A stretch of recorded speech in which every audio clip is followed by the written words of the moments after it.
Les commentaires sur le chômage se limitent le plus souvent aux seules oscillations de la courbe des demandeurs d'emploi de la catégorie A. Pour être très précis, des personnes sans emploi tenues d'accomplir des actes positifs de recherche d'emploi, comme le nombre de candidatures envoyées, à la recherche d'un emploi, quel que soit le type de contrat, est immédiatement disponible. Selon cette définition stricte, un peu moins de 3,7 millions de chômeurs ont été recensés au troisième trimestre 2020 en France métropolitaine. Un chiffre en baisse de 11,5% par rapport aux 3 mois précédents, mais nettement en hausse par rapport à la moyenne de 2019. En ayant une vision plus large, c'est-à-dire en intégrant maintenant les personnes qui ont une activité réduite, bref, tous ceux qui sont en sous-emploi et qui voudraient travailler plus, le baromètre n'indique plus du tout la même chose.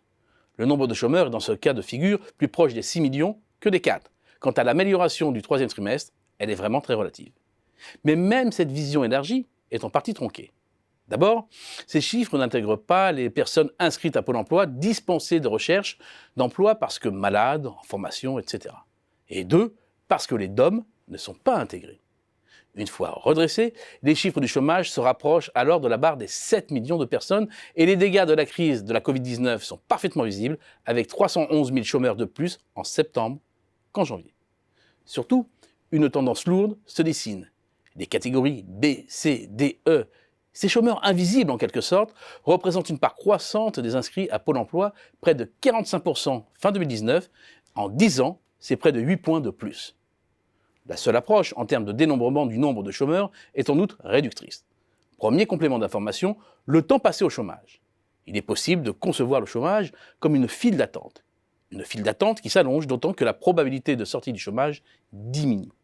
Et du coup, l'ancienneté, la durée moyenne d'inscription des chômeurs ne cesse de s'allonger et atteint désormais près de 660 jours, soit près de 2 ans. On se rapproche ici de la durée maximale d'indemnisation, 730 jours pour les moins de 53 ans.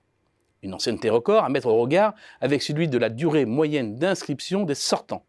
À 330 jours en septembre dernier, le temps passé au chômage, pour ceux qui en sortent, n'est pas loin non plus de son pic historique. Or, ce n'est plus à démontrer. La durée de la privation d'emploi diminue la probabilité de retour à l'emploi.